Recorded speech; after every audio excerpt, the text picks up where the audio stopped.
Masya-Allah, semoga semua bakal-bakal penghuni syurga sihat sejahtera. Alhamdulillah, Allah izinkan kita sekali lagi bertemu dalam program khas manasik haji.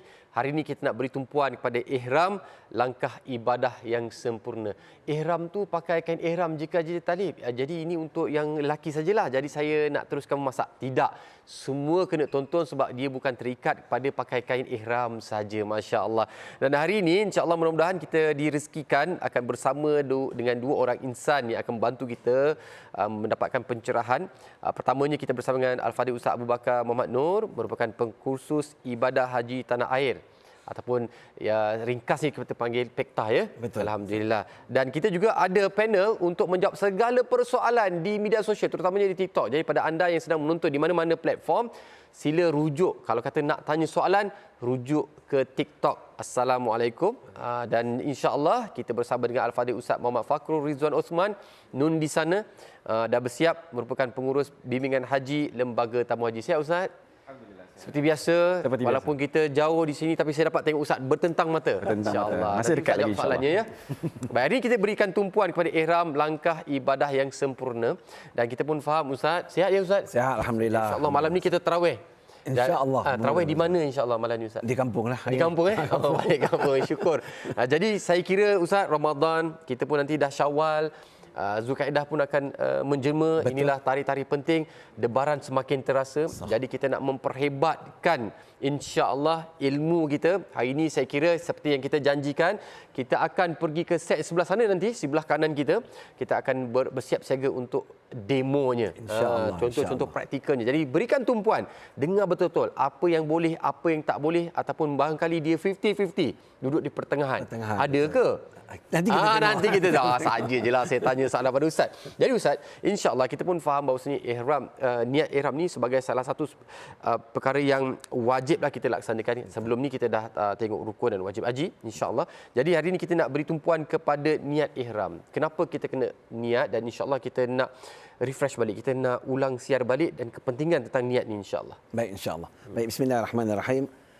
Assalamualaikum warahmatullahi taala wabarakatuh. Waalaikumsalam. Alhamdulillah rabbil alamin, wassalatu wassalamu ala asyrafil anbiya'il mursalin wa ala alihi washabihi ajmain. Allahumma salli ala sayyidina Muhammad wa ala ali sayyidina Muhammad wa barik wa sallim alaih. Amma ba'd. Terima kasih banyak kepada Tuan Haji Talib atau Ustaz Talib lah. Insya-Allah. Allah. Amin ya Allah. Ustaz Fakrul yang membantu saya dalam TikTok dan seterusnya, muslimin, muslimat, para tetamu Allah dan Rasul yang diberkati, dirahmati oleh Allah Subhanahu Wa Taala. Kita bersyukur seperti mana yang Tuan Haji Talib beritahu bahawa kita berada betul-betul ambang Ramadan lah. Sebab itu kita sentiasa berdoa, Allahumma barik lana Sya'ban wa ballighna Ramadan. Supaya diberkati umur kita di Sya'ban dan betul-betul hari terakhir insya-Allah kita akan bertemu dengan Ramadan. Mudah-mudahan selepas itu kita akan bersiap sedia dengan kemantapan ilmu kita untuk menuju ke jalan Allah Subhanahu Wa Taala, iaitu menyelesaikan rukun Islam yang kelima, iaitu haji. InsyaAllah. Jadi balik kepada soalan yang Ustaz terangkat beritahu tadi, dan alhamdulillah seperti mana Ustaz kata minggu lepas kita dah belajar tentang rukun dan juga wajib. Alhamdulillah Ustaz Hashim telah terangkan lebih cantik apa rukun dia, apa wajib haji, bila nak lakukan dan sebagainya. Jadi untuk hari ini kita bagi kepada wajib haji juga, iaitu niat ihram. Iaitu salah satu syarat wajib atau salah satu perkara dalam wajib haji tersebut. Kalau tidak memang tak jadi haji lah. Memang tak jadi haji lah. Jadi sebelum kita pergi pada niat dia, kita tengok apa itu dari segi bahasa yang bermaksud, iaitu al-qasad. Al-qasad ni iaitu mengarahkan diri kita ataupun kehendak ke arah sesuatu perbuatan. Itu dari segi bahasa. Dari segi istilah ialah keinginan ataupun lintasan hati kita dalam melakukan sesuatu tindakan, terutama ibadat kepada Allah Subhanahu Wa Taala kerana Allah Subhanahu Wa Taala. Itu dipanggil sebagai niat. Okey, kita balik kepada niat. Niat dia ada dua niat yang berbeza. Satu niat umrah, satu niat haji. Manakala dalam kita melakukan haji itu, kita akan melakukan haji secara tiga cara, iaitu haji tamattu', haji ifrad dan juga haji qiran. Dan ketiga-tiga niat ini bermakna mengikut keadaan yang sesuai. Contoh, katalah ada jemaah yang akan pergi melakukan haji, dia melalui daripada Malaysia terus ke Madinah. Okey, pergi ke Madinah. Dan ada juga daripada Malaysia dia terus pergi ke Mekah. Ya. Dan kedua-dua ini ada masa dia buat tamattu'. dan ada jemaah yang buat ifrad dan ada jemaah buat qiran.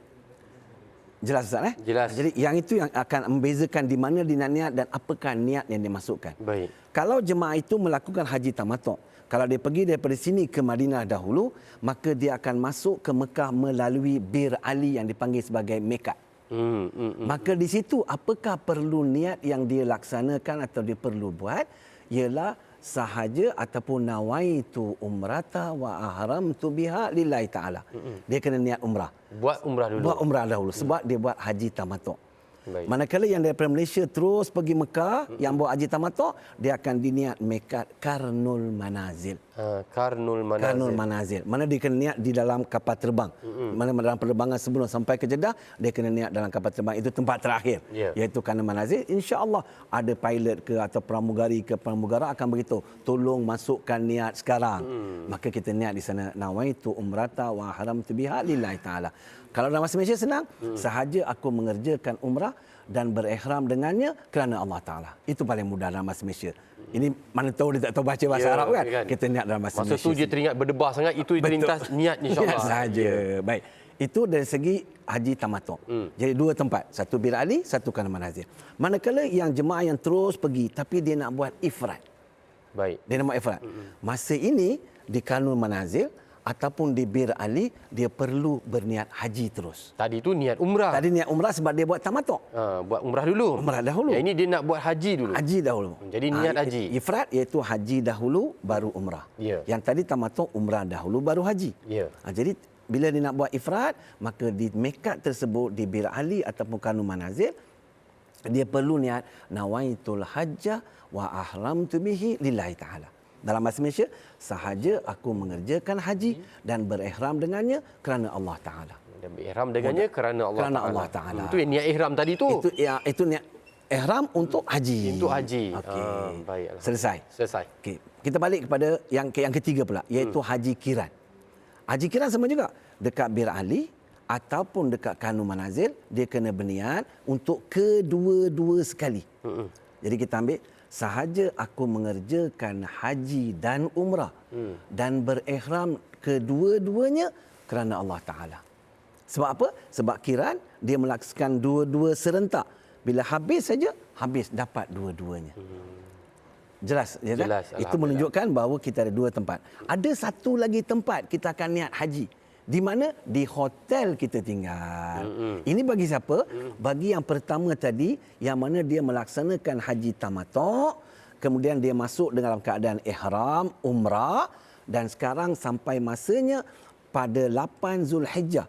Sebelum dia berangkat ke Arafah, dia perlu niat di hotel masing-masing.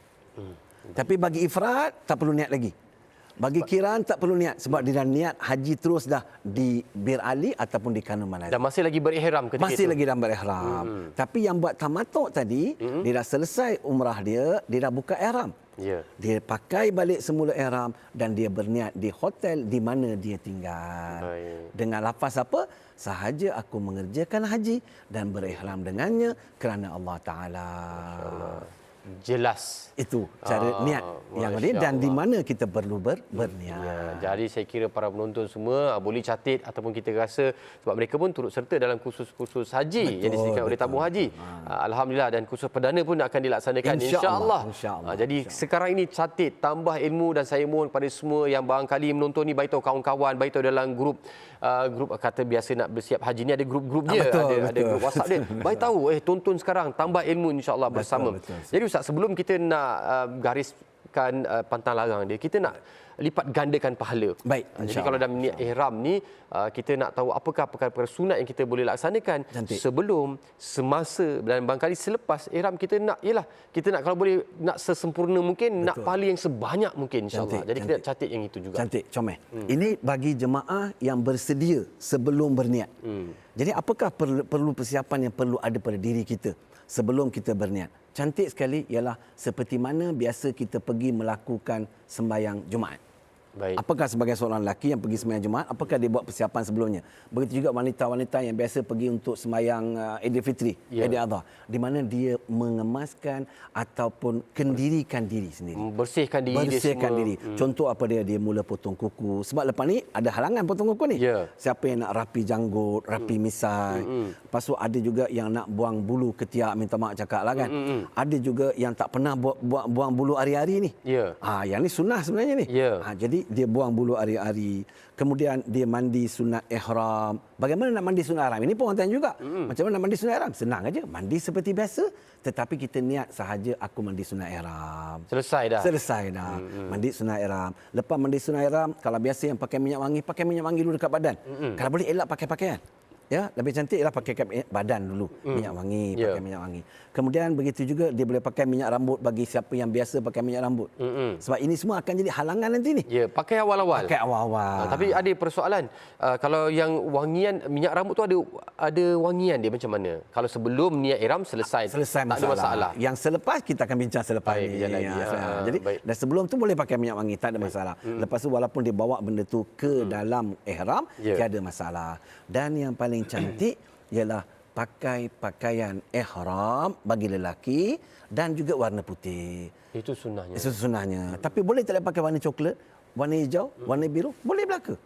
Tak ada masalah. Jadi cantik ialah sunnah pakai warna putih. Termasuk wanita juga. Termasuk wanita juga. Tapi nak pakai warna apa pun tiada halangan dalam Islam.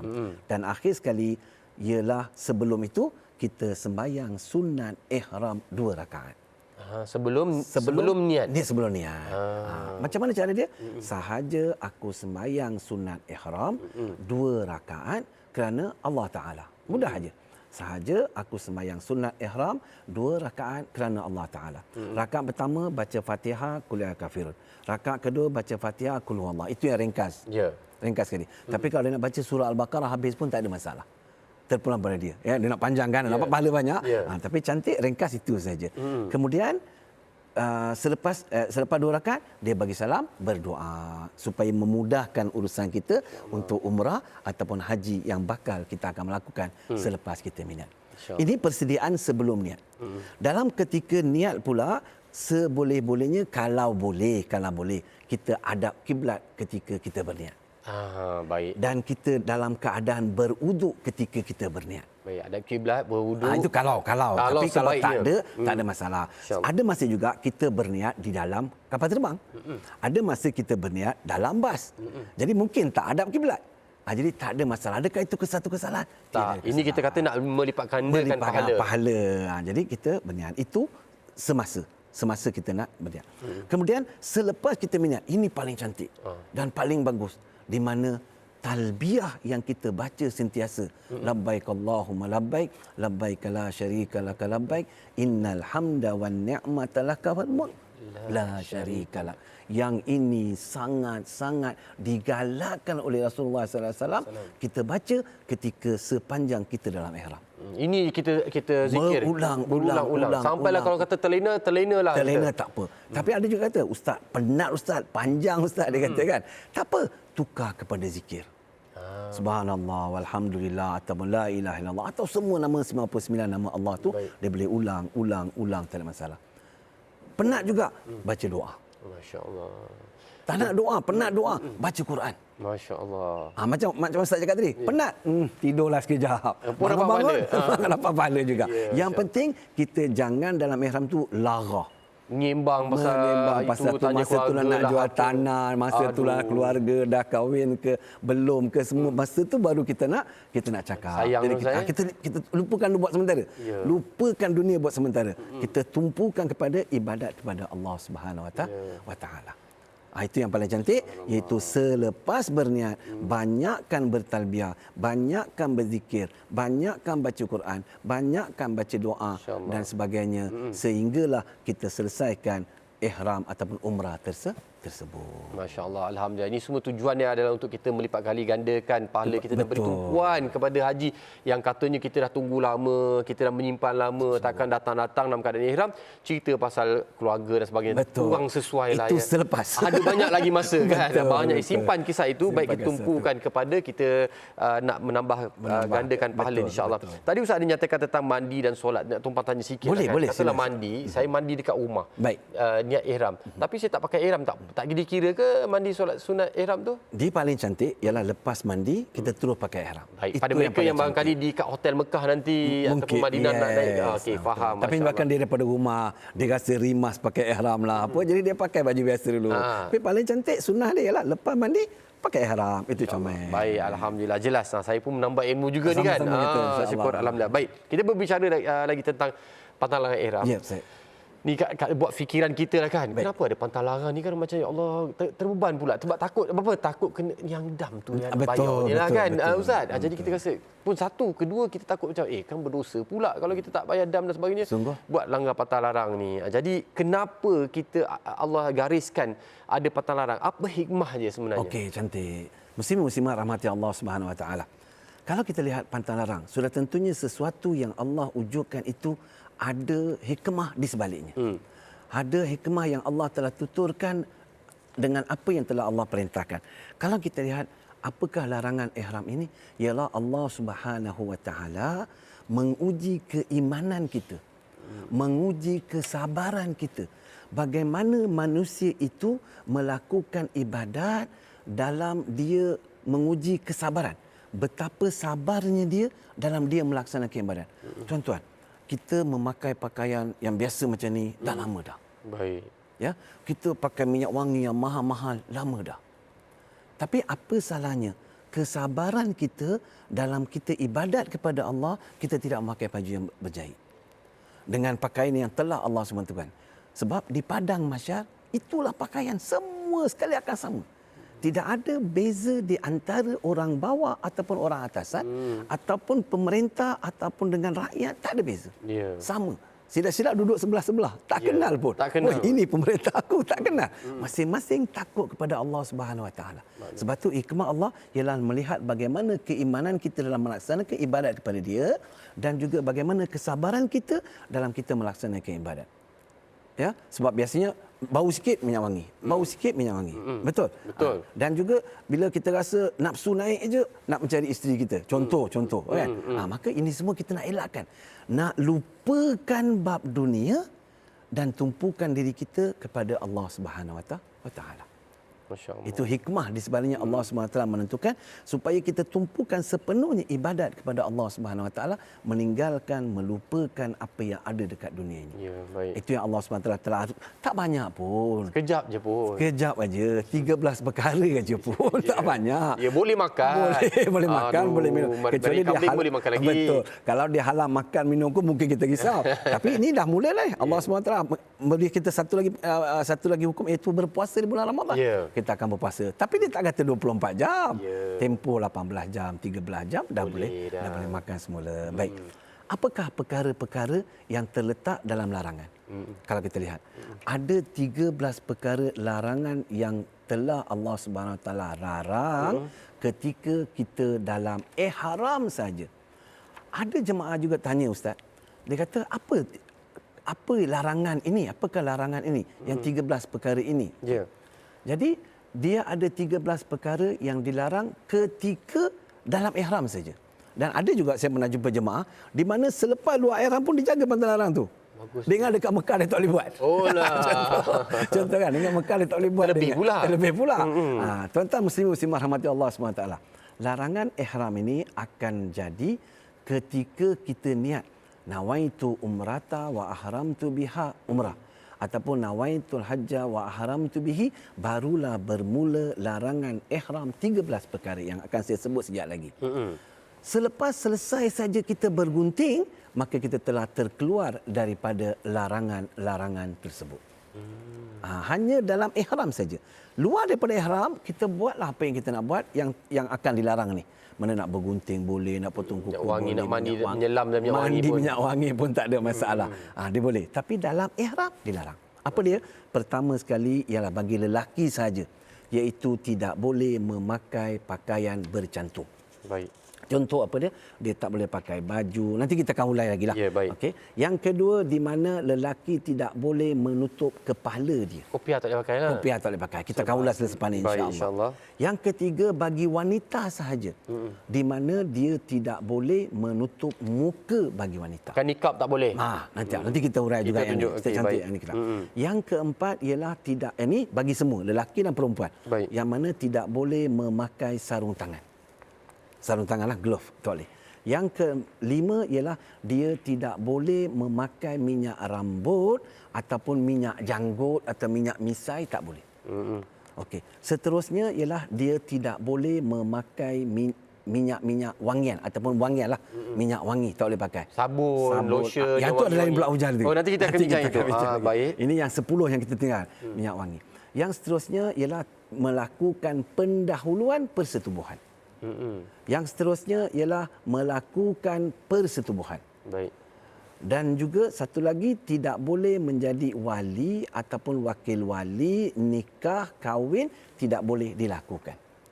Dan seterusnya, ialah dia 13 kan? Ya, baik. Itu 9 daripadanya. Ya. Lagi 4 ialah tidak boleh memotong atau menggugurkan bulu badan atau rambut dan sebagainya. Baik. Seterusnya ialah tidak boleh memusnahkan kuku atau memotong kuku dan sebagainya. Seterusnya tidak boleh memusnahkan pokok-pokok ataupun tumbuh-tumbuhan yang berada di tanah haram.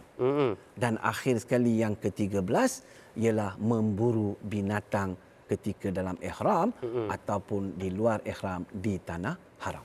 Masya-Allah. Jadi inilah 13 perkara yang dilarang ketika kita berada dalam ihram sahaja. Bila kita berada dalam ihram, macam saya cakap tadi, bila sahaja kita berniat sehingga kita bergunting. Masya-Allah. Jelas 13 tu nanti 13. Kita akan pergi satu demi satu, apakah dia punya huraian dan sebagainya. Dan insya-Allah kita akan buat praktikalnya juga. Insya-Allah kita akan tunjuk apa boleh, apa tak boleh dan sebagainya. Betul. Saya kira ini adalah waktu terbaik untuk ibu ayah, tuan-tuan bakal-bakal tetamu jemputan Allah Subhanahu Wa Taala, insya-Allah boleh nyatakan soalan-soalan. Apa kekeliruan? Jangan malu, jangan segan. Betul. Tanya sekarang sebab kefahaman kita barangkali berbeza-beza, Ustaz, ya, insya-Allah. Nyatakan sekarang, insya-Allah, sebab Ustaz Fakrul akan membantu anda untuk menjawabnya di dalam TikTok. Ingat ya, soalan hanya akan dijawab di dalam TikTok. Betul. Dan Ustaz, kita bercakap tentang, okey, ni Patah Larang dah maklum, nanti kita akan hurai bersama. Baik, insya-Allah. Seandainya saya terlanggar ataupun saya sengaja, adakah itu dimaafkan tanpa dam atau sengaja saja dikira sebagai dam? Dan kalau dam, panjang pula soalan saya. Kalau dam ni apa? Unta ke, kambing ke, ataupun sekadar bagi orang makan ke, yang mana satu? Baik, cantik. Cantik soalan Ustaz. Terima kasih banyak atas soalan. Soalan dia kata, apakah yang perlu kena? Dia terbagi pada dua. Dam ni terbagi pada, iaitu satu tarafuh, satu itlaf. Tarafuh dan juga itlaf. Bila tarafuh ni ada 9 daripadanya. Dalam 9 ini seandainya dilakukan dengan sengaja, dia kena dam dan berdosa. Baik. Tapi kalau tidak sengaja, tidak berdosa dan tidak kena dam. Itu tarafuh. Nanti kita urai tarafuh, ya. Yang satu lagi pula itlaf. Itlaf pula ada 4, di mana kalau sengaja kena dam, berdosa dan kena dam. Manakala kalau dia tidak sengaja, tidak berdosa tapi kena dam. Nanti kita akan urai tarafuh dengan itlaf. Berbeza. Okey. Seandainya kita melakukan kesalahan-kesalahan yang telah dilarang ketika dalam ihram, maka kita dikenakan dam. Apa itu dam? Dam kalau kita tafsirkan terus dalam bahasa Malaysia ialah darah. Tapi dari istilah kita bagi ialah menggantikan dengan menggantian ibarat itu dengan gantian binatang al-an'am. Binatang al-an'am ialah binatang yang berkaki 4. Seperti apa? Unta, kambing, kibas, lembu. Ini semua termasuk dalam dam yang mana gantian kepada ibadat tersebut. Ataupun digantikan dengan makan. Memberi makanan. Atau tak, itu nanti kita akan ulas. Ini keseluruhan. Dam tu apa dia? Ataupun dengan makanan. Ataupun dengan berpuasa. Okey. Dan dam ini dia terbagi kepada 4. Pertama sekali ialah dam tertib dan takdir. Tertib ialah mengikut susunan. Bermakna dam itu telah disusun mengikut berapa, mesti nak tak nak kena pilih yang pertama. Tak boleh pindah yang kedua selagi mampu. Betul-betul tak mampu baru dipindah yang kedua. Itu tertib, dia mesti kena ikut. Kemudian takdir ialah kadar yang telah ditentukan oleh syarak. Itu yang pertama. Yang kedua ialah dipanggil tertib dan takdil. Sama juga maksud tertib, dia mesti kena ikut susunan. Dan takdil ialah menggantikan yang mana dia tak mampu membayar makanan, digantikan dengan puasa. Ganti dengan puasa Ganti dengan puasa. Itu dipanggil takdil. Okey. Kemudian pergi yang ketiga, takhir dan takdir. Takhir ialah apa yang telah ditetapkan, disusun, dia boleh pilih mana yang dia nak. Macam tertib tadi, dia tidak boleh pilih. Dia kata 1, 2, 3, nak tak nak mesti kena bayar yang satu. Ambil yang nombor satu Ambil dulu. satu dulu. Tak boleh nak pindah sama sekali. Kecuali betul-betul tak mampu, baru dia pergi yang kedua. Tapi takhir ni, walaupun ada 1, 2, 3, dia terus lompat pergi ketiga, boleh. Boleh. Faham. Lepas tu takdir, macam saya katalah, telah ditentukan. Kemudian takhir dan takdil. Begitu juga, boleh dipilih. Sama juga daripada 3 tadi, dia boleh terus lompat yang kedua ataupun nak pergi lompat yang ketiga, dia boleh. Ini dipanggil takhir dan takdil, ialah menggantikan makanan dengan puasa. Jadi ada 4 jenis dam. Tapi ada lain-lain dekat sini semua. Kalau sempat kita hurai lagi kat sini, apa itu tidak dia, apa kesalahan yang perlu dilakukan. Menarik, saya semangat. Masya-Allah. Jadi saya kira ini adalah satu lapangan ilmu yang saya kira kita kena hadam betul-betul.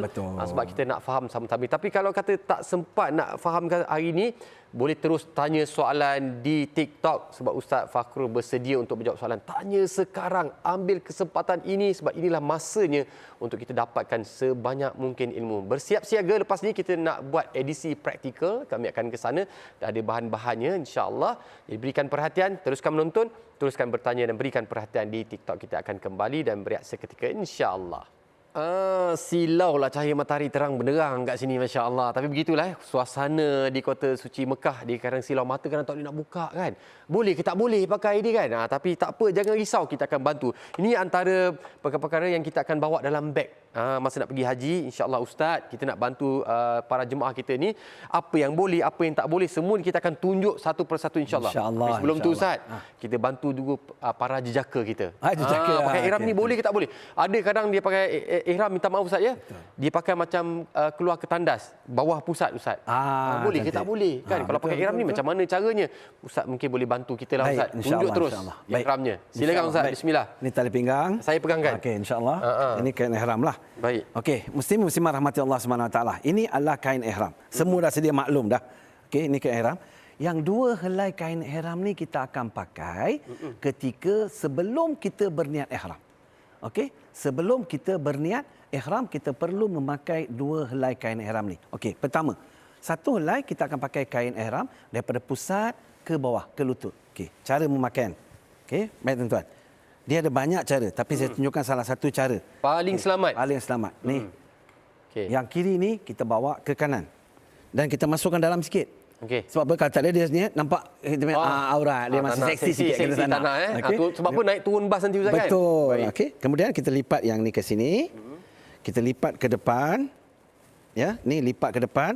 Kemudian kita pakai tali pinggang. Mem Ustaz, bismillah. Contoh. Saya takut tak lepas badan saya ni. Minta izin Ustaz ya. InsyaAllah sama. Ramping Ustaz ni. Jadi dia tak lepas. Yang penting kita beritahu, pakai tali pinggang, kemudian kita gulung. Sekali cukup. Macam ni cukup dah. Tapi ada juga yang memakai tali pinggang, dia pakai tali pinggang, tapi ini dilepas macam ni. Boleh saja. Tak ada masalah. Dia tak mengganggu pun. Tapi kalau nak lipat, kemas sikit. Ya betul. Baik. Ada juga yang tak nak pakai tali pinggang pun boleh. Tapi kalau terlucut, tanggung sendiri. Aduh. Sebabnya kita pakai ini hanya langsung, tak ada apa-apa dalam ni, kecuali 2 helai kain ihram.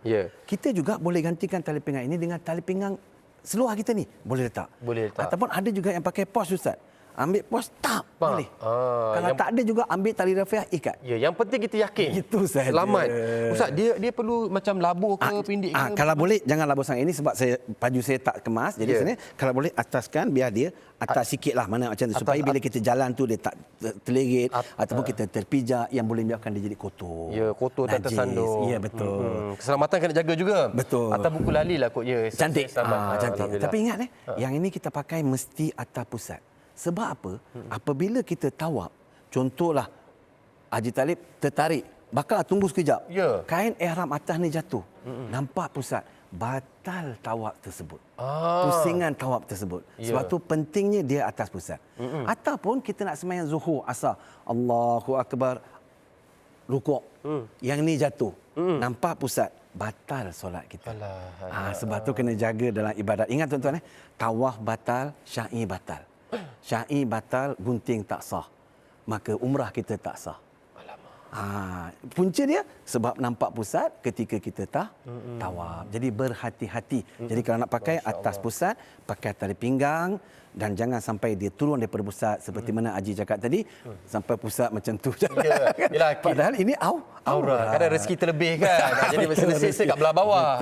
Jadi Tapi tak boleh. pakai. Dia bukan atas selesa tak selesa. Ini pasal ni. Ini Ustaz nak pakai macam ini mana? satu lagi pula kita akan pakai di atas untuk menutup bahagian atas kita. Sama juga kita samakan kiri dan kanan. Yang kiri ni tuan-tuan muslim-muslim rahmatullah SWT, kita bawa, kita selit dekat sini. Supaya dia mudah, dia tak jatuh. Dia kemas. Kemudian yang ini kita ambil, kita belakangkan macam ni. Allah Itu Ustaz, saja mudah. Ya Allah. Ya, ataupun paling ni, yang ni paling mudah ialah kita mesti selit dekat sini. Kalau nak selit lah. Nak kemas lah. Tapi tak boleh pin. Tak boleh pin. Tak boleh botang. Kita akan jumpa. Safety pin baby tak boleh juga. Kalau nak kelip tu boleh. Mana nampak ada kita tengok dia ada botang sini atau pakai getah, semuanya dilarang ketika kita pakai ihram ni. Jadi kita hanya naik atas. Tapi ada juga satu cara lagi supaya dia tak jatuh tuan-tuan. Ni kita selit dalam ni. Saya ada mic ni susah nak ni kan. Selit dalam ini. Kemudian yang ini kita selit pula dekat sini. Kemas Ustaz. Jadi sekarang kita sujud ke, kita iktidal ke, dia tak jatuh. Tapi jangan sampai nampak dada lah, masih kemaskan lah. Ini saya tak boleh sebab ada baju halangan dan sebagainya.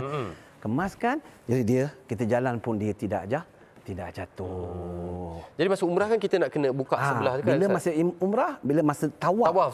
Dan juga syai, itu saja. Tawaf dan syai saja. Kita buka semula, kita masukkan bawah ketiak, naik ke atas dan kita selit. Macam patung dipakai. Macam patung nanti dia tengah tengok kita selit. Jadi kita buka bahu sebelah kanan hanya ketika tawaf dan syai. Katalah tengah syai, masuk waktu nak sembahyang, maka buka balik, tutup semula. Lepas tutup baru kita sembahyang dalam keadaan. Kalau tak tutup Ustaz? Tak tutup makruh.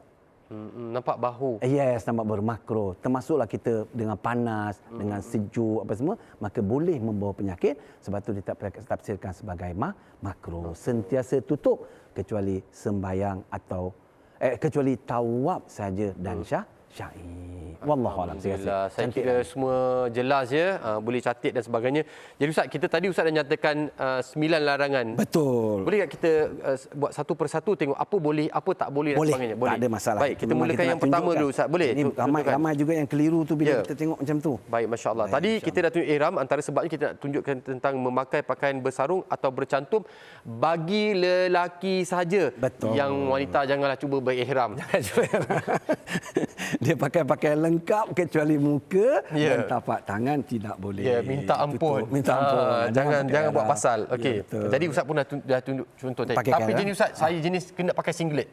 Cantik. Singlet ni saya beli dekat di talian lah. Dia kata dia tak jahit. Dia memang macam tu je lah dia. Cantik. Ini kali pertama saya dengar ni. Dia memang ada dah. Faham. Singlet sarung. Singlet sarung. Macam mana tu? Tengok, dia bersarung, bercantum tak boleh. Nampak tak? Macam ni, dia memang terpisah. Tidak ada jahitan, tidak ada cantuman. Bila cantum. Tapi yang singlet tu, saya perlu tengok dulu. Saya tak boleh terus kata boleh. Kalau singlet ikat tepi? Tak, itu ikat tak apa. Ikat tak apa. Tapi kita jangan berjahit. Jangan berjahit. Tapi punca dia ikat macam ni lah. Ni, dia nak cantumkan dulu, dia pun ikat dekat sini contoh. Itu tak ada masalah. Baik, maklum. Baik. Jadi ini cara pemakaian ihram.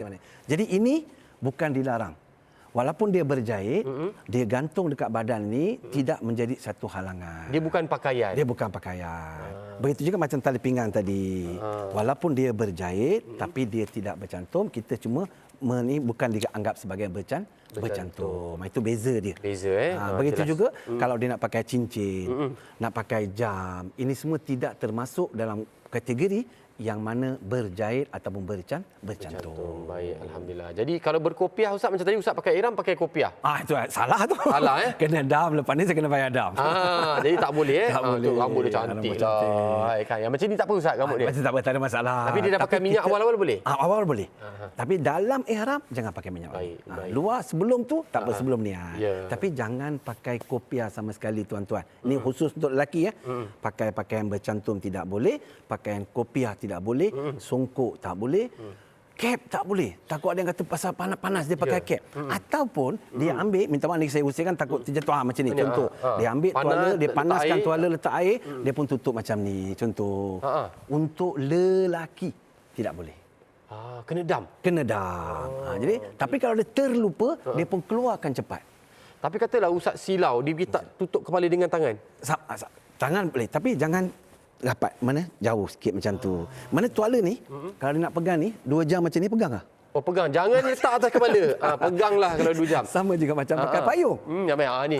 Payung cantik. Ajaan. Macam ni haji. boleh. Okey, macam ni boleh Ustaz? Boleh, macam ni boleh. Tapi ada masa payung ni tak boleh. Kenapa? Macam ni contoh. Dia pegang, dia kan dah penat-penat, datang handphone, WhatsApp, dia pun zap atas kepala, main ni. Nampak? Sekarang dekat mana? Di atas kepala. Tak boleh. Tak boleh. Tapi kalau macam ni, boleh. boleh sampai bila-bila boleh macam ni. Jadi ada masa boleh, ada masa tak boleh. Dia mengikut keadaan. Macam ni tidak boleh sebab dia tutup kepala kita. Kita main handphone lama.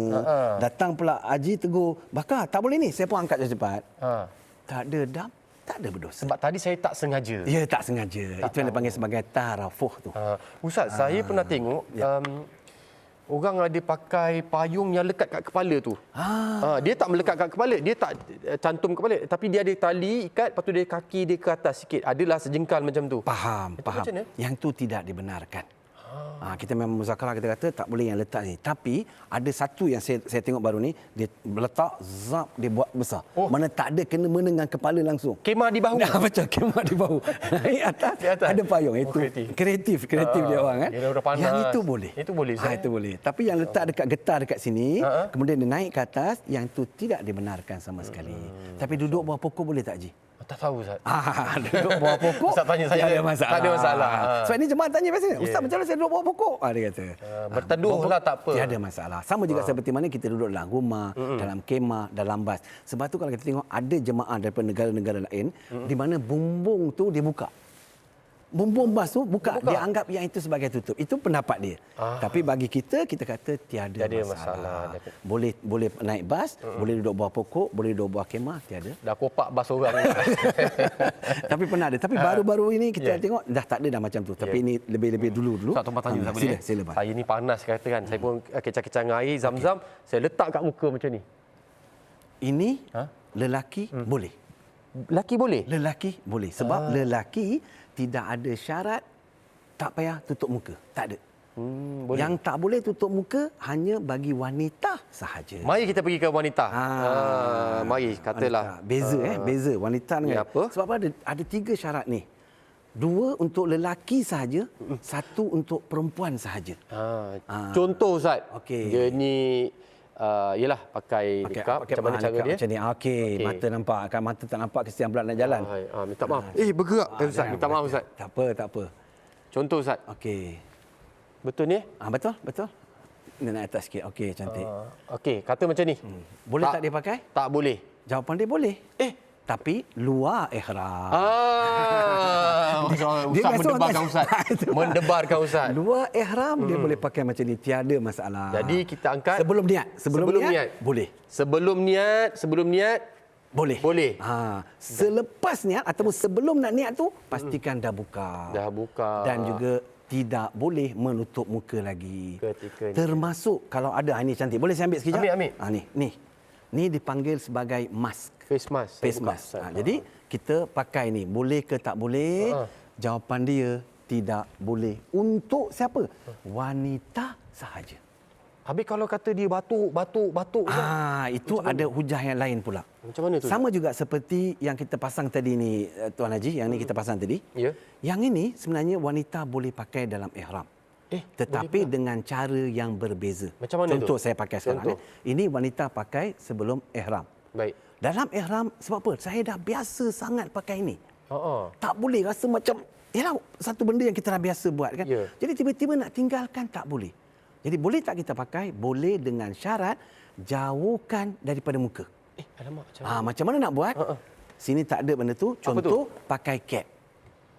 Oh, sebab wanita boleh pakai cap. Boleh pakai cap. Dia pakai cap, kemudian dia lepas dekat awning tu. Awning, okey. Macam ni, jauh daripada ni. Mai saya contoh dah, Ustaz. Yes, macam tu. Macam ni. Jangan melekat kat muka. Jangan melekat kat muka. Ustaz dia tanya, Ustaz macam mana angin Ustaz ditutup? Angin tutup tak ada masalah, boleh lepaskan semula. Nampak tak? Mana boleh pakai. Dan ada juga dia pakai ni, ataupun dia selit apa-apa dekat sini contoh. Baik. Contoh dia ambil, contohlah saya ambil ni kelip, lepas tu lepaskan dekat sini. Baik. Boleh. Boleh. Yang penting dia tidak rapat dengan muka. Baik. Ustaz, Dan balik kepada ni tadi. Tadi, katalah dia berdebu. Yes, batuk. Tujuan dia kata, saya sebab nak mengelak daripada kurang sihat, saya nak pakai juga ini. Macam mana, Betul. Ustaz? Yang ini, contoh doktor dah beritahu. Dia kata, kau kalau atas ni kan asma ni akan merebak. Kau tak boleh melakukan ibadat dan sebagainya. Dia beritahu. Maka di kali ini, diharuskan pakai. Dengan nasihat doktor. Dengan nasihat doktor. Jangan pandai-pandai dibuat keputusan sendiri. Betul. Rujuk pada yang arif. Ataupun doktor, ataupun rujuk dengan ustaz atau ustazah yang telah tabung haji sediakan di sana. Baik, Masya Rujuk. Allah. Jadi dia pakai, tidak berdosa, tapi tetap kena dam. Oh, kena dah. Kena dam. Dia tetap kena dam. Baik, Masya Allah. Jadi dia boleh pakai dalam keadaan dia sakit atau tidak sihat, maka dia pakai tidak dosa, tapi tetap kena dam. Ustaz, satu lagi. Silau. Silau. Dia pun pakai. Cantik. Ni dikira sebagai tutup muka ke tak? Macam mana ni, cantik. Ustaz? Baik. Alhamdulillah, lekat. Adakah pakai ribbon ini satu kesalahan? Tidak. Tidak dikira sebagai menutup muka. Tidak kesalahan. Tetapi yang menjadi kesalahan, contoh kita pakai spek yang biasa. Sampai sana menyebabkan silau, wanita ini memakai spek hitam. Tapi spek hitam dia lebih besar. Contoh kalau macam ni, kalau kita tafsir ni, mana dah lebih kepada dekat-dekat hidung dah ni. Okey, baik. Jadi dia dianggap sebagai menutup muka. Cuba Tuan Haji pakai. Dia tak boleh spek yang besar. Katalah kalau spek tu macam ni okey. Macam ni okey. Sebab apa? Lelaki memang boleh pakai lah. Contoh kalau perempuan pakai macam ni, kira kita anggap okey. Tapi yang ini pun ada pendapat yang berbeza tuan-tuan. Sebab pandangan mata saya lain, mungkin pandangan ustaz lain, pandangan ustazah lain. Jadi ikutlah orang yang pertama tuan-tuan rujuk. Jangan rujuk dengan tuan, rujuk dengan saya. Jadi was-was kan, sedih pula. Sekali cukup. Tanya ustaz tak boleh pakai, nampak tutup muka. Okey, terus tinggal. Betul. Sebab ada saya pernah tengok Ustaz, spek tu memang besar. Dia sampai bawa ke hidung sini Ustaz. Betul. Tu tak boleh lah ya. Maka tidak dibenarkan. Tetapi dia memang pakai spek mata biasa. Tapi memang dia pakai besar macam ni. Daripada kat Malaysia pun. Maka itu tiada halangan, tidak dianggap sebagai tutup muka. Baik. Jelas ya yang di rumah. Kalau ada soalan. Ada 3 perkara. Pertama tadi tutup kepala. Yang kedua tutup memakai pakaian bercantum. Dan yang ketiga ialah tutup muka bagi wanita. 3 ini hanya untuk lelaki 2, perempuan 1. Baik. Tapi selepas ini yang kita pergi untuk kedua jinsia, iaitu kedua-dua apa dia panggil? Jantina. Jantina. Bahasa Arab tahu, bahasa Malaysia tak tahu pula dia tiba. Dua-dua jantina. Baik. Seterusnya adalah memakai sarung tangan. Sarung tangan. Lelaki perempuan pun tak boleh. Lelaki perempuan tak boleh. Katalah Ustaz. Baik. Saya ni memang jenis tak boleh kena panas sangat. Saya basahkan dengan air zam-zam, saya tutup tangan macam ni. Dalam bas ke apa ke. Yang ini bukan dianggap sarung tangan. Oh, ini tak dianggap sarung tangan. Dia cuma letak untuk membanaskan. Macam tidak bercantum. Sejukkan tangan. Tidak macam kita pakai pakaian yang tidak bercantum lah. Macam balut pun macam ni pun tak apalah. Kalau boleh elakkanlah. Kalau boleh elakkanlah, cik pasal lah. Itulah dia nak balut tangan. Sebab tu kita kata tadi, hikmah dia apa? Untuk menguji kesabaran. Baik, Masya Allah. Untuk menguji keimanan. Kalau dah macam ni lama kita boleh hidup bebas, kenapa dalam masa singkat tu tak nak korban sikit? Kat Malaysia tak ada pun pakai sarung tangan. Minta maaf Ustaz. Baik, seterusnya minyak rambut. Minyak rambut. Contoh macam sahabat kita tu kan. Okey, dia pakai minyak rambut. Dia turun kat terbang dia dah turun dah macam tu Ustaz ya. Yang ni macam mana ni? Itu yang saya kata tadi. Minyak rambut ini tak kisah lelaki ke perempuan ke, sebelum niat ihram dia boleh pakai. Baik. Ataupun minyak janggut untuk tumbuhkan janggut termisal, dia pakai sebelum ihram tak apa. Sebelum niat dia habis, lumuh habis ni. Lepas baru dia niat nawaitu umrata. Adakah yang tu larangan? Tak ada. Sebab lepas pakai baru kita berniat. Baik. Tapi dalam ihram kita tidak boleh memakai minyak rambut. Baik, jelas. Nanti nak membawakan saya pada soalan nanti kalau dia suka sikat rambut gugur. Tu kejap lagi saya nak Itu lain pula. ni Itu bapak kita gugur simpan. rambut kan, Itu buka lain. telekung, alamak rambut, betul. pergi tanda ada rambut. Kejap lagi, bertahan insya-Allah. Jadi seterusnya Ustaz. Baik. Ni wangi-wangian Ustaz. Okey, Contohnya baik. apa ni, minyak wangi ke minyak wangi? Oh, minyak angin. Minyak angin. Salah Ustaz. Okey, Minyak Ustaz. wangi macam ni. Minyak wangi. Contoh. Deodorant. Pop dia okey. spray. Baik. Macam mana Ustaz? Jadi yang ketiga tadi kita kata ialah memakai minyak di rambut ataupun ni tidak boleh. Yang seterusnya larangan dia ialah memakai minyak wangi atau memakai wangi-wangian. Tak kisahlah apa wangian. Ni apa jawapan Dia dia? tulis tak boleh. Tak boleh, alamak. Jawapan dia boleh. Sudah.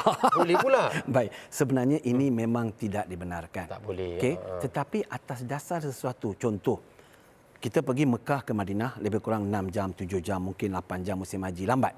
Okey, sampai sana kita tengok, alamak bau. Bau, kita sendiri pun bau. Macam mana saya nak lalu depan tuan haji? Ya. Lagilah bau. Jadi ketika itu memang ada deodoran saja. Ini saja ada. Minta maaf.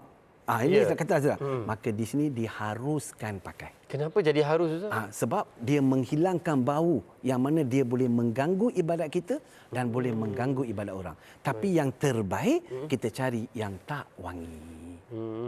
Itu yang terbaik. Carilah yang tak wangi. Mana cari yang ketiak ni yang tak wangi. Contoh macam tepung ke, ada tepung-tepung yang menghilangkan wangi. Letak, itu adalah yang terbaik. Nak mengurangkan bau badan Bau saja. badan saja. Tapi kalau tak ada, sengaja pakai, salah. Memang Ada tak bau baik, apa pun. elak lah Ustaz ya? Elak itu adalah yang terbaik. Ini dah semasa boleh katakan macam darurat lah. Diharuskan. Ya. Tapi minyak darurat, mangi tidak dibenarkan memakai ketika dalam ihram. Jelas saya rasa ya. Jelas, Perbezaan insyaAllah. antara boleh Ya. pakai dengan tak boleh pakai. Ya. Saya Jelas, cuba cari, sebab alhamdulillah sekarang banyak produk-produk ataupun ini dia orang bawa bahan-bahan yang mana boleh pakai dalam ihram. Tidak ada wangian. Tidak wangian. Cuba beli benda-benda tu pakai untuk keselamatan. Untuk mengelakkan daripada kita memakai yang wangian. Baik, Ustaz katalah tiba-tiba kita tengah lalu dalam ihram tu ada orang jual minyak wangi. Syah cuba dia buat macam tu. Macam tu macam mana? Boleh. Yang ini kalau sengaja kita pergi wulu, dia pakai, maka ini adalah satu kesalahan. Sengaja kita ni. Tapi kita lalu mungkin yang orang yang tengok itu ataupun yang beri minyak wangi itu, dia tak tahu pun yang kita dalam ihram. Dia ingat kita dah selesai ihram. Ya. Dia pun sapu. Maka kita tahu memang betul minyak wangi, ambil apa-apa tisu apa, kita lap, buang ataupun basuh dengan Baik. Tapi selepas basuh masih bau lagi, memang kita tak boleh nak buat apa kan. Baik. Tapi itu tidak dikira sebagai dam. Baik. Tapi kalau sengaja pakai, salah. Contoh. Seterusnya Ustaz, minyak angin. Saya sakit kepala, mabuk, takut muntah. Boleh sapu, boleh hidu. Yang ni diharuskan juga. Sebab itu atas dasar sakit. Atas dasar kesihatan. Contoh, kebetulan yang ni ada, ni dia panggil lotion. Okay, lotion ini tidak dibenarkan pakai dalam ihram. Tapi ada masa dia diharuskan. Itu dia kata kadang-kadang tu apa dia ingat? Mengikut keadaan. Mengikut keadaan. Contoh. Di mana ini bila kita dah panas sangat, kita buka apa macam kerak-kerak contoh. Ya, dah berdarah sangat. nanti luka. Contoh. Maka kali ini kita boleh sapu sikit. Tempat-tempat tu. Ataupun kita punya buku lali ini dia pecah. Dan kita nak jalan tak boleh. Maka kita ambil krim tu, kita sapu sikit dekat buku lali. Sebab kebetulan ada lotion tu saja. Ya. Ataupun Nivea saja kita ada. Pasal tu saya kata, kalau boleh beli yang tidak wangi, itu lebih elok. Baik. Ambil tu, sapu sedikit. Ini atas dasar kesihatan. Mengelakkan daripada luka yang mana boleh mengganggu ibadat kita. Ya, jadi kalau katalah melecet pula kan, nak meronta pula, nak jalan banyak pergerakan. Betul. Maklum. Cakap Sebab pasal tu jangan sebarangan pakai. Begitu juga dia pakai sunblock. Sebelum niat, pakailah sunblock berapa tebal pun. Dalam ibadat tu kalau boleh elakkan sunblock. Tak payahlah. Ya, sabarlah sekejap. Betul, Ya, baik. sekejap. Cakap pasal kaki melecet dan sebagainya. Katalah saya pakai kasut yang jenis macam ni. Cantik. Ni contoh saya angkatlah minta izin. Sama-sama kita. Macam ni. Ustaz pegang satu, saya pegang satu. Okey, ini kasut. Okey, boleh tak kita pakai dalam ihram? Ini untuk lelaki. Untuk lelaki, dia tidak boleh memakai kasut sedemikian. Dia perlu memakai kasut ataupun slipper yang menampakkan sekurang-kurangnya 3 anak jari. Kita ambil contoh Ustaz. Contoh boleh. Ni ada cantik. Okey, begini. Jadi kan? Saya Ustaz pegang itu, saya ambil yang ini. Baik. Ini dibenarkan. Sebab apa? Ini dulu kita kata tak boleh. Sebab kita dulu sebelum ni kita kata mesti 5 anak jari. Ya. Terbaru muzakarah di belakang oleh tabung haji dia kata boleh sekurang-kurangnya nampak 3 anak jari. Contoh. Minta maaf saya buka kasut tapi saya pakai stokin. Tuan-tuan bila saya pakai macam ni, nampak sekurang-kurangnya saya nampak 3 anak jari. 1 2 3, 3 anak jari. Dulu ujung ni tak nampak sebab tu kita kata tak boleh. Lah ni yang ni boleh pakai. Ya. Ataupun pakai yang bersendal macam ni. Ya. Bermakna satu. Yang kedua ialah dia perlu menampakkan belakang ni ke semua buku lali ni. Tumit dan buku lali, tumit ni kena tumit bukan buku lali. Tumit dia kena nampak. Jadi bila kita pakai ni, tumit nampak. Kalau kita balik kepada kasut ni, macam saya pakai kasut ni, bila kita pakai Tak nampak langsung. tumit tak nampak. Ya. Bila tumit tak nampak itu adalah satu kesalahan dalam ihram. Ya, stokin tak boleh. Stokin tak Tadi boleh. Ustaz tunjuk demo saja. Tapi yang ini wanita boleh pakai. Stokin wanita boleh pakai. Baik. Tapi lelaki saja tidak boleh. Tadi Ustaz ni saya nak menambah lagi Boleh, lah. silakan. Tadi Ustaz kata boleh nampak 3 jari. Betul, 3 Jenis jari. kasut saya macam ni bertutup tapi dia berlubang-lubang. Saya pada mata saya pada atas, nampak 3 jari tu contohnya. Kalau memang benda tu terbuka dalam, nampak 3 jari, tak ada masalah. Yang ni nak pakai boleh tak? Oh, lubang-lubang tak boleh lah. Lubang-lubang tak boleh. Lubang-lubang ni tak boleh. Tak boleh. Ni saya kata, nampak 3 jari tak boleh lah. Tak boleh. Bukan itu maksud dia. Bukan maksudnya. Nampak 3 jari. Kalau nak pakai ni juga, boleh. Potong depan, potong belakang. Aduh. Pakailah ni. Sayang Ustaz. Dia nak sangat. Sebab Nak sangat. saya pernah jumpa. Ada jemaah, dia kata, Ustaz saya memang tak boleh pakai selipar. Sakit. Hanya agaknya. kasut ni saja yang disarankan oleh doktor untuk keselamatan kaki dia dan badan dia. Maka dia datang balik, dia potong ni. Mula-mula saya nampak, saya gelak lah. Tapi nak buat macam mana Ustaz? Saya terpaksa, saya kata cantik. Macam orang berbeza-beza keperluan dia. Jadi dia potong, nampak kita ni. Masa tu bukan 3 jari, 5 nak jari dia potong semua. Dan belakang dia potong nampak tu. InsyaAllah. Boleh. Tak apa, kasut Allah bagi rezeki. Betul. Nanti Allah gantilah kan. Amin, Allah amin, ganti dengan mabrur insya-Allah haji Amin, kita amin. dapat Kita masuk harap syurga macam tu. masya-Allah. Dan kita ada lagi 3 lagi yang contoh yang jimaknya melakukan mukadimah jima, melakukan persubuhan juga berkahwin. Kita akan sambung sekejap lagi. Baik. Berehat seketika kembali pas ini insya-Allah tuan-tuan. Ada soalan, jangan simpan, jangan tangguh sebab Ustaz Fakhur Razi akan menjawab soalan. Kita ajukan di dalam TikTok insya-Allah. InsyaAllah. Subhanallah, jelas dan insya-Allah alhamdulillah bertalu-talu soalan, tandanya kita sama-sama nak mencari ilmu. Kita akan teruskan misi kita nak menambah ilmu, ada berbaki lagi yang perkara yang kita tak sentuh ni Ustaz. Betul. Contoh seperti yang kita ada ni, contoh minyak wangi tadi Ustaz nak sentuh lagi apa Ustaz tentang minyak wangi tadi okey. yang kita nak tambah? Minyak wangi yang ni, contoh ni dipanggil sabun mandi. Okey, boleh tak kita pakai sabun mandi ketika dalam ihram? Katalah saya dah niat daripada Malaysia, dia kata bang turun-turun Penat apa semua? Mandi. Mandi. Boleh tak? Boleh pakai sabun? Jadi boleh pakai sabun. Oh, boleh pakai Ini atas dasar kebersihan. Oh, bukan sebab Kalau nak dapat sabun wangi-wangian. yang tak wangi, itu lebih cantik. Dia nak pakai Jun, Julai, macam Ikut mana? dia. Sabun tu boleh pakai. Yang penting benda tu untuk kebersihan. Okey. Begitu juga ada orang pakai body apa dia panggil? Shampoo apa? Shampoo Body body wash lah. Body wash, body wash kan? Itu pun dibenarkan. Shampoo kalau boleh elakkan. Bukan tak boleh elak, tapi sebab apa? Bila kita pakai shampoo dekat atas kepala, Kita pun lumur. yes, nanti dia akan balik kepada apa yang kita akan bincang sebentar lagi, bab rambut pula. Bab rambut. Jadi elakkan. Sebab macam mana kita nak bersihkan shampoo tanpa gosok? Takkan kena air boleh hilang? Tak mungkin. tak Jadi mungkin. kita elakkan daripada pakai Baik. shampoo. Baik, tadi kita tertangguh juga 3 perkara lagi itu. Baik. Yang mukaddimah jima, melakukan persubuhan dan berkahwin dan mengahwinkan. Cantik. Ha. Mukadimah cuma apa? Ada juga yang tak faham macam ni kan. Bermakna kita bercumbu-cumbuan. Katalah baru berkahwin antara suami, yes. Bercium-ciuman seperti suami isteri ataupun berpegang-pegangan macam ni. Pegang boleh tak salah, tapi yang mana boleh menaikkan nafsu kita. Maka ini dianggap sebagai dilarang ketika dalam ihram. Tapi kalau terlupa, tak dosa, tak kena dam. Tapi sengaja dia buat bercuma. Sebab ada juga bila dia nak pergi masjid ataupun sebelum dia keluar pergi ni, saya keluar dulu, dia pun pergi suami isteri dia pun cium sekejap. Kebetulan dia dalam ifrat contoh, ataupun dalam kiram. Panjang kan ihram dia. Dia cium sekejap, dia pergi. Itu tak ada masalah.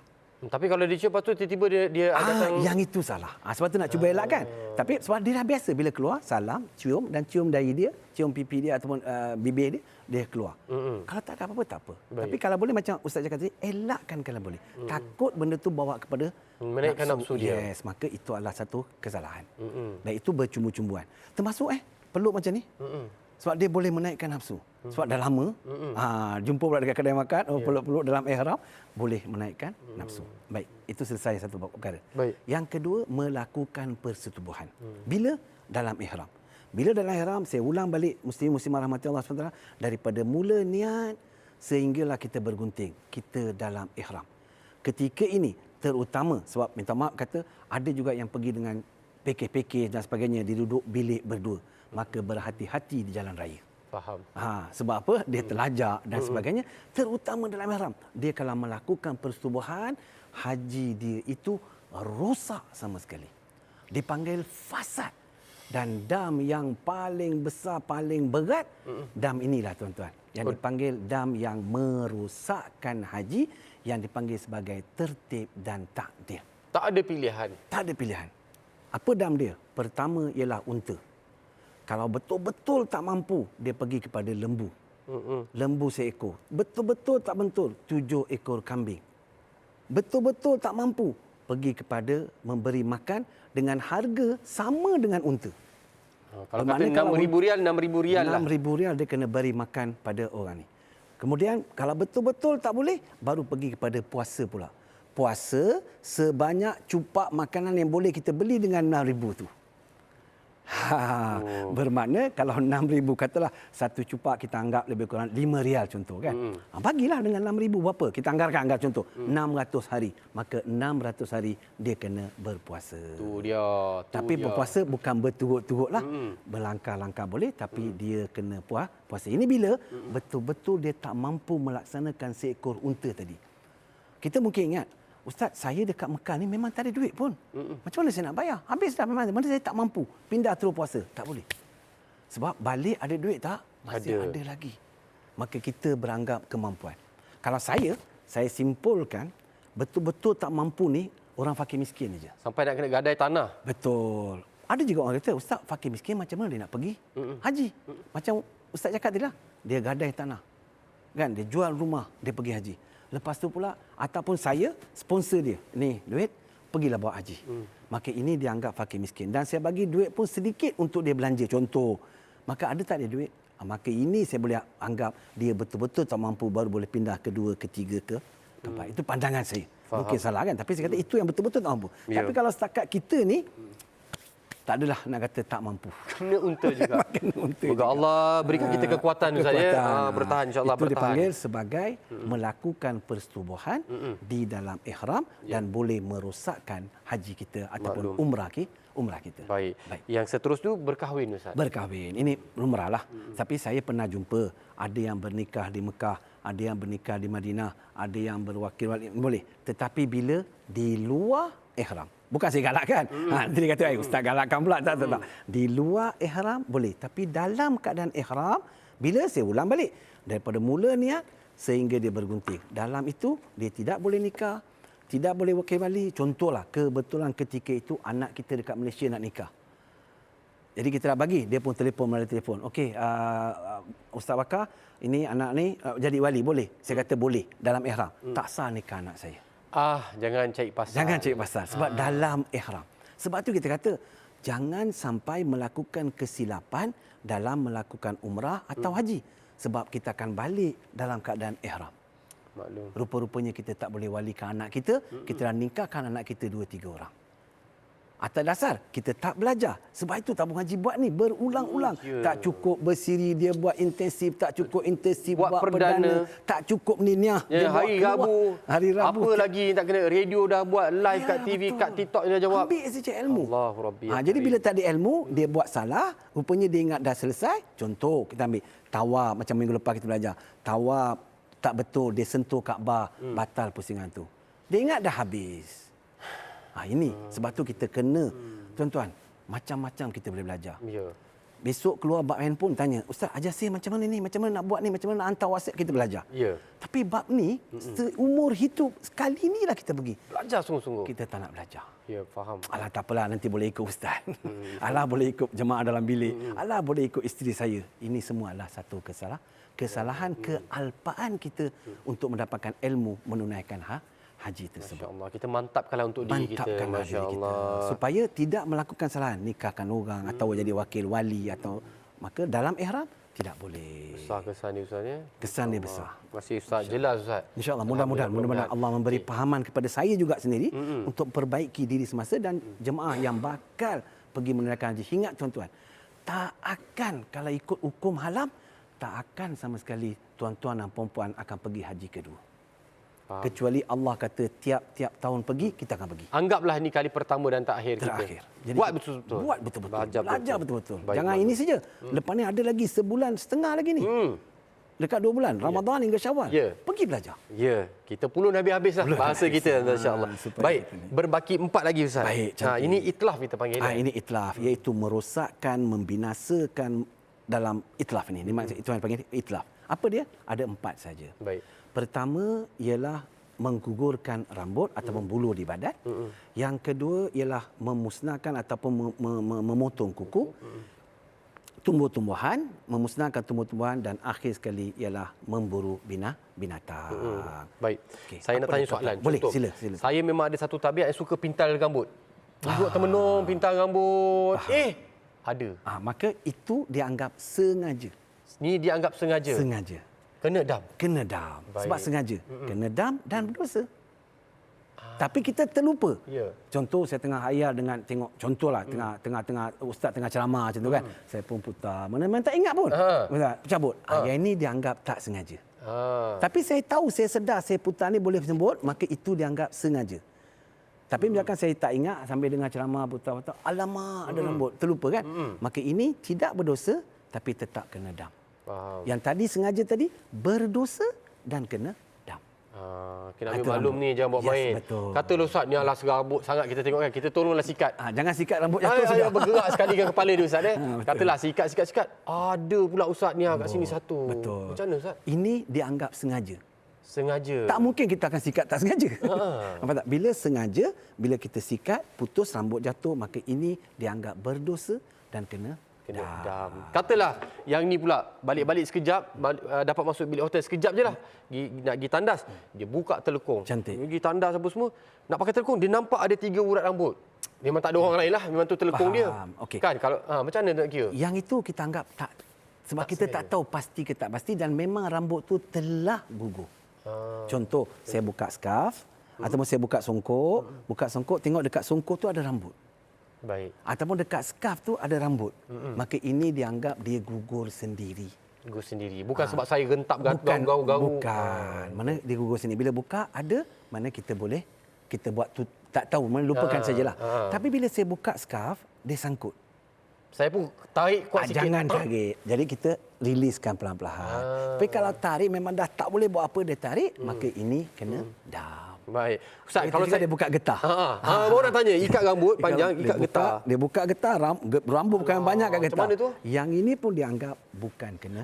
Kalau dia memang dah ada kat getah tu, Tidak kena dam. Tapi masa dia buka, dia sangkut, dia cuba rilis, tak boleh juga. Ataupun dia rentak awal-awal, dia kena dam ke atas rambut tersebut.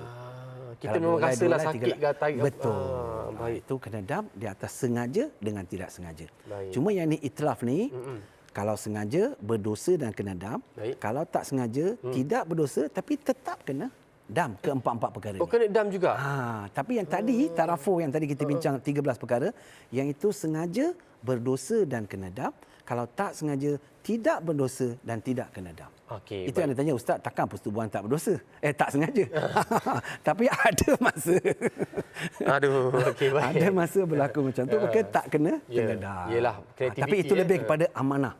Bila dia datang jumpa kita, Ustaz, saya tadi berlakukan persetubuhan, kita akan tanya beberapa soalan. Tapi kalau dia nak menipu, dia tak Itu kena dia dam. dengan Allah. Itu dengan Allah. Tapi kalau dia tak tipu, kita akan kata, okey, yang ni kena dam, haji kamu rosak dan sebagainya. Wallahualam, mudah-mudahan Allah jauh. InsyaAllah, mudah-mudahan. Baik. Jadi yang dam ni berbeza ke Ustaz? Dam ni adakah... Dam ni dam yang agak ringan sedikit. Macam mana Sebab yang berat tadi yang satu, tertib dan takdir tu yang pertama sekali tertib dan takdir, yang itu contoh luput waktu umrah, tidak bermabit di Muzdalifah, tidak bermabit di Mina, tidak tawaf wada, itu yang berat sikit.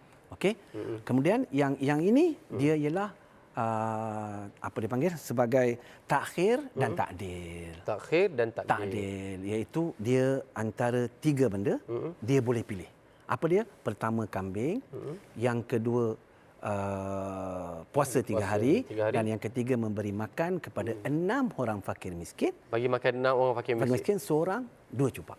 Seorang 2 cupak. Jadi mungkin orang tanya, macam mana 2 cupak ni? 1 cupak Tabung haji telah tafsirkan satu cupak berharga RM5. Bermakna kalau 2 cupak RM10. Dia kata 6 orang fakir miskin. Pastikan bila kita bagi itu 6 orang RM10, RM10, RM10, 6 orang. Jangan saya pergi kat ustaz terus bayar 60. Oh, tak boleh. Tak boleh. Dia mesti ada jumlah dia dan kuantiti orang tu. Betul, kuantitas. Sebab dia kata memberi makan kepada 6 orang fakir miskin, seorang 2 cupak. Seorang 2 cupak. RM10. RM10. Baik. Mana RM10, RM10, RM10, 6 orang. Bukan beli nasi tu bagi dia tak. Kita bagi duit pun tak apa. Mana-mana boleh, tak Okey. apa. Tapi itulah, ramai juga yang tanya, Ustaz, dekat mana saya nak bayar? Adakah nak bayar kat tabung haji? Tidak. Tabung haji memang ada buat dam, tapi dam-dam yang besar. Contoh dam tamatok, dam kiran, kurban, ini besar. Tapi yang kecil-kecil ni, kita boleh bayar kepada petugas-petugas yang bertugas di dalam masjid. Dikira sebagai fakir. Dikira, sambil, tak payahlah, ni aku bayar dam, tak payah. Sambil-sambil jalan ulu. Sekali ulu, gitu. Lepas tu, sambil-sambil jalan ulu, sambil jalan ulu. 6 orang, pastikan 6 orang. Jangan bagi pada kita. Tak boleh. Kita tak layak dalam fakir miskin. Dan satu lagi, mungkin saya lupa, tuan. Semua dam mesti bayar di Makkatul Mukarramah. Tak boleh balik Malaysia. Tak boleh. Dan juga dia kata, Ustaz, Madinah tu tanah haram. Tak boleh ke? Tak boleh. Mesti di Mekah, di dalam tanah haram. Maksudnya di Mekah lah. Di Mekah. Dan juga fakir miskin yang berada di Mekah. Jadi mungkin kita susah nak cari fakir miskin.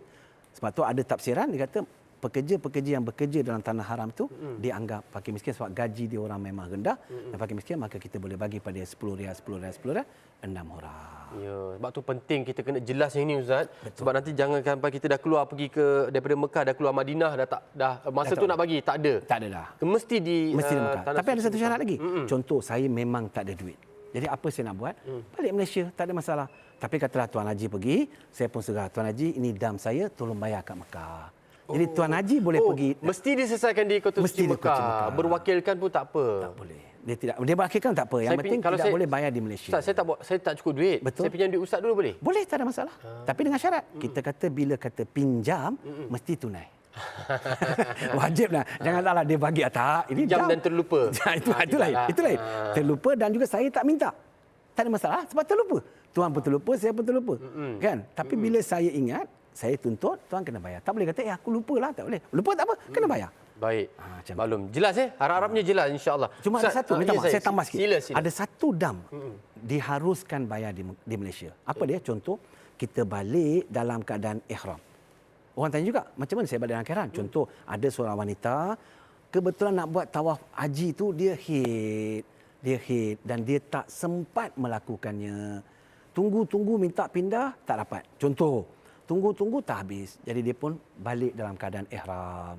Walaupun ada cara lain, saya tak nak cerita itu cerita lain. Nantilah. Yang penting saya nak beritahu dia balik sampai Malaysia dia tetap dalam ihram. Tapi bila dia nak keluar daripada ihram, maka dia membuat dam ihsar dipanggil. Ihsar. Dam tertahan. Dam tertahan. Seperti mana yang Rasulullah buat di di perjanjian Hudaibiyah. Dia datang nak keadaan umrah, dia balik masa tu, di mana sampai Malaysia, dia cari seekor kambing, sembelih seekor kambing dengan niat dam ihsar. Kemudian bergunting untuk keluar daripada ihram tersebut. Tapi adakah wanita ini selesai daripada haji? Belum. Sebab tawaf belum selesai, tawaf haji. Dia terpaksa balik sebab tak dapat tunda, tak dapat ni, terpaksa balik. Jadi ada tak selesai? Tak. Tapi ni nak cuma keluarkan dia daripada ihram. Bila masa dia kena pergi ke Mekah semula untuk tawaf haji dan syai haji kalau belum selesai, maka barulah dia terkeluar lengkap haji dia. Subhanallah. Itu dam ihsar. Ataupun contoh, satu lagi contoh saya bagi, di mana kita masuk Mekah. Contoh, saya pergi umrah. Saya pun niat nama itu umrah dalam kapal terbang sampai turun Jeddah. Sampai turun Jeddah saya nak masuk, dia pun cek pasport. Pasport kau tak boleh masuk lah. Alah, teknikal. Sebab saya niat pula tak ada niat syarat. Saya turun niat betul. Dia kata tak, aku berdebat.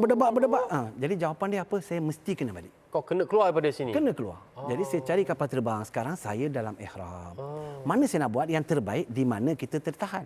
Tapi Jeddah mana saya nak cari? Kambing tak dapat.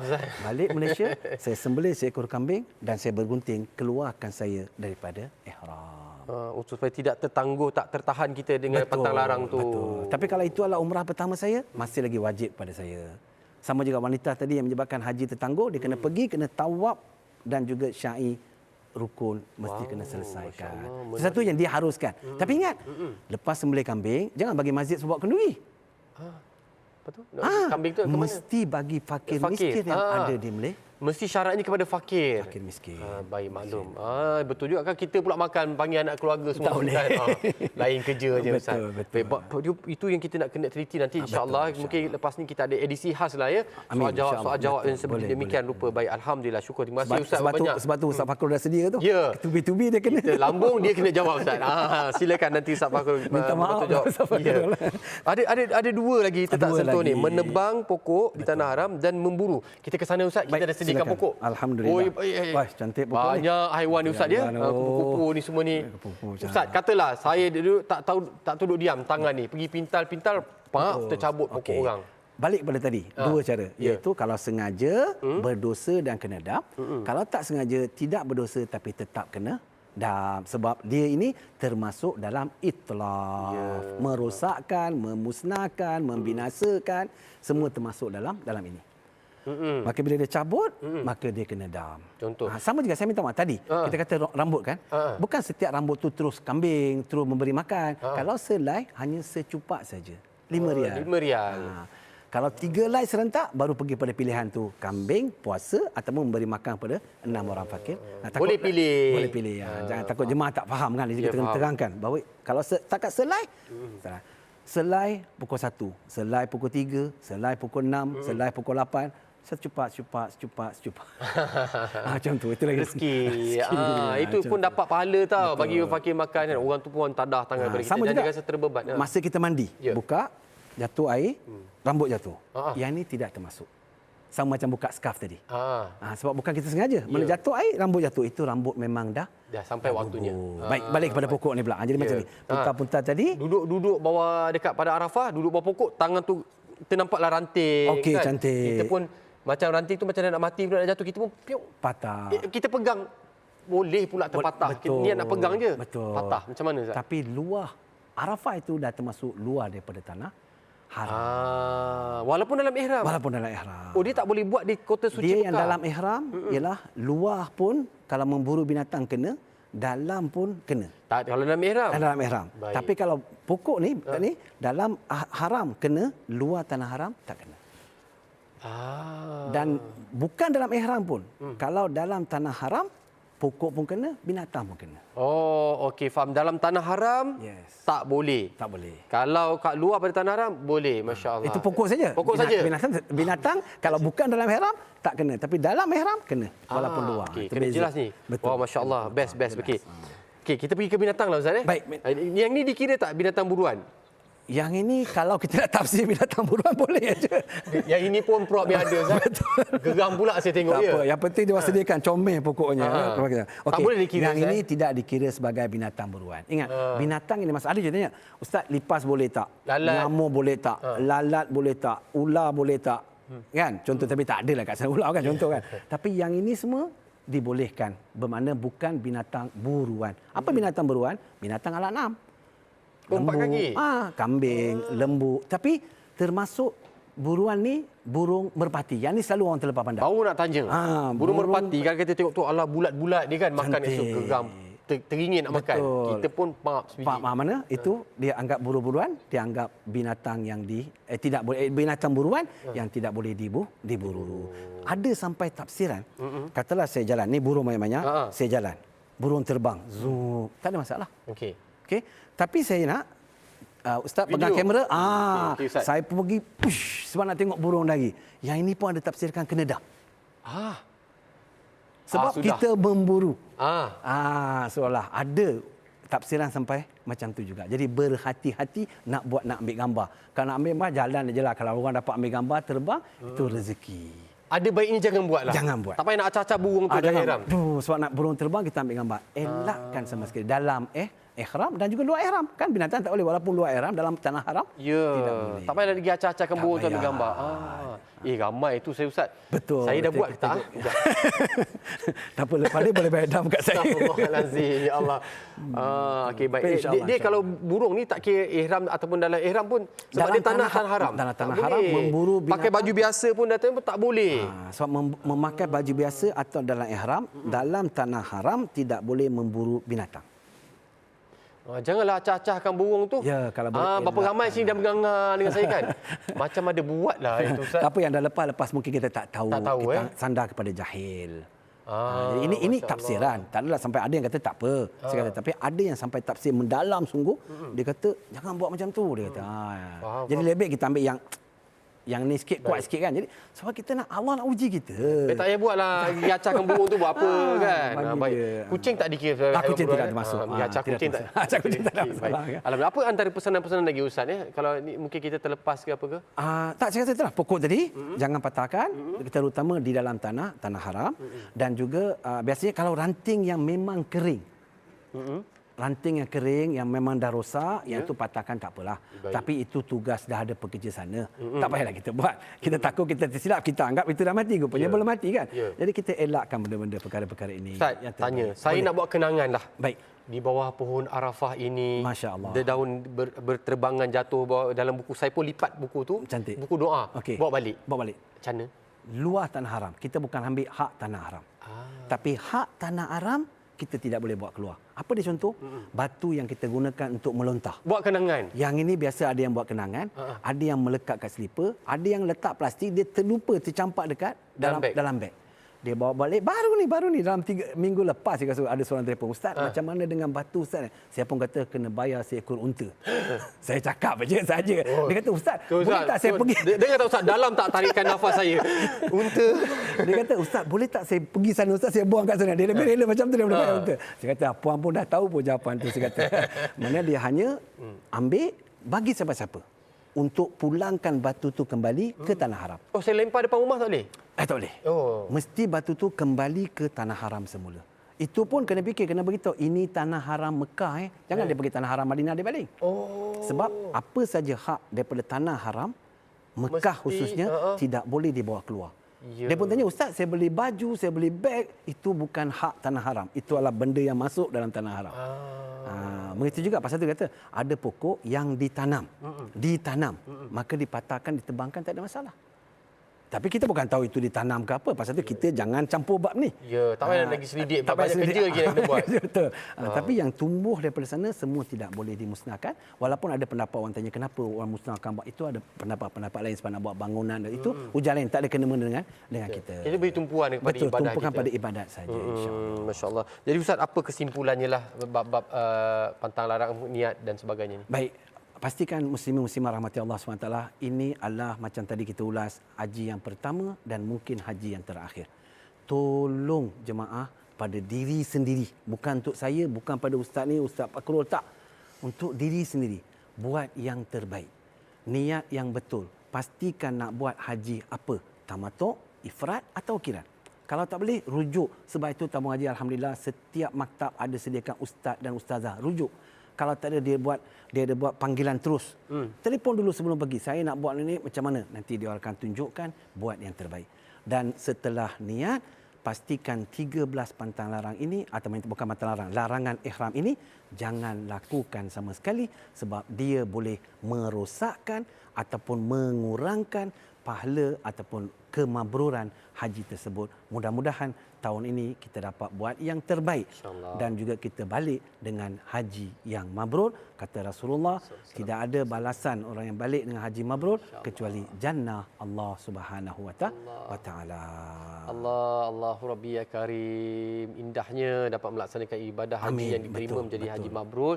Yang kita laksanakan dengan ilmu ini adalah antara inisiatif usaha yang dilakukan oleh pihak tabung haji nak memastikan para jemaah kita insya-Allah dapat melaksanakan ibadah haji dengan ilmu yang betul, yang tepat. Jadi tuan-tuan, ada soalan, sila ajukan, insya-Allah. Ustaz Fakrul masih lagi terus bertahan di situ. Pantang larangnya jangan bergerak. Ustaz kena terus bertahan, Ustaz. Tak kisahlah macam mana ke kita minum kopi lepas ni, Ustaz kena stay kat situ, insya-Allah. Tuan-tuan boleh tanya soalan, Ustaz Fakrul akan membantu. Dan lepas ni kita ada banyak khusus daripada tabung haji. InsyaAllah. Berikan tumpuan, tuan-tuan. Baca maklumat daripada media sosial rasmi tabung haji, sila follow. Dah follow ke belum? Jadi kena follow sekarang. Alhamdulillah, ada pesanan daripada tabung haji menyeru semua pendeposit menuju istitaah, iaitu dengan menyimpan sedikit demi sedikit bagi merealisasikan impian haji anda, insya-Allah. Kerana haji ini bermula dengan tabungan. Jadi marilah kita bersama-sama menuju istitaah, insya-Allah. Semoga hadir jemaah haji sebagai duyufur rahman dan kembali dengan kemakburan. Jadi Amin. Ustaz, Amin. terima kasih Ustaz banyak. Sama-sama tuan, sama-sama. Ustaz Fakrul, terima kasih banyak. Teruskan berusaha di sana. InsyaAllah. Ada rezeki kita jumpa Ustaz ya. Kami mohon diri dulu Ustaz. Jadi kita akan berehat seketika. Kepada tuan-tuan, teruskan tanya soalan. Sila ke TikTok sekarang.